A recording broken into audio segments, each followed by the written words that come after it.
এই টাকা লেসি না বৌমা, আমি টাকা ম্যানেজ করতে পারিনি।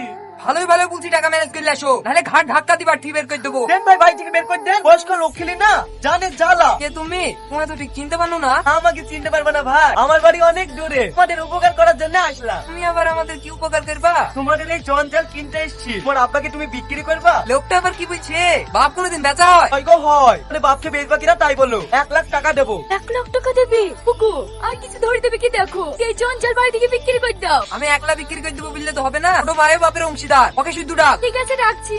1,00,000 টাকা দেবো না। ওই বাড়ির একটা লোক এসেলো, আমার শ্বশুরের দাম 2,00,000 টাকা বলে গেছে। ঠিক আছে তাহলে আমু 2,00,000 টাকা দেবো।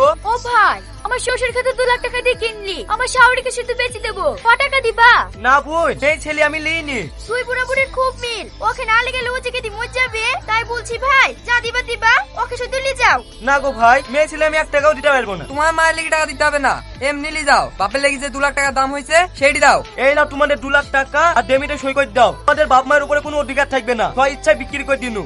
বাপ রামা ছেলে, আমাকে কিছু টাকা লেগে আমাকে বিক্রি করে দিলি। বিক্রি করে দেবো কেন মা? আমরা গরিব মানুষ, ভালোভাবে যত্ন করতে পারছি না তোমাদের, তাই বড়লোক ভাইকে দিয়ে দিনু।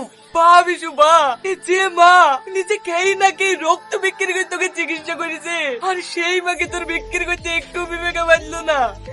ও ভাই, বিক্রির ঠিকানা হয়েই গেছে, তাড়াতাড়ি নিয়ে যাও, নাহলে সাথে এখানে পেট পেট করে কাটবে। চাচা,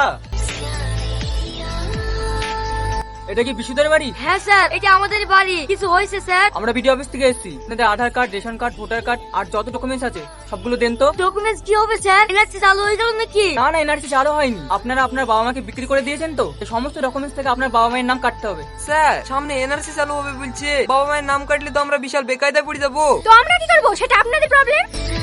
আপনাদের ডকুমেন্টস গুলো সব নিয়ে গেলাম, আবার নতুন করে তৈরি করে নেবেন। আর শোন, যে ডকুমেন্টস গুলো করবি তাতে বাপ মায়ের নাম জানি না থাকে, আর যদি থাকে রে এনআরসি রাখে তো তোকে জেলের খানি টানে ছাড়বো। আপনি তো আধার কার্ড করবো বলছে, আপনার তো কোনো ডকুমেন্টসই নাই। আপনার বাবার নাম কি? আমার বাবা নাই। তাহলে মা আছে?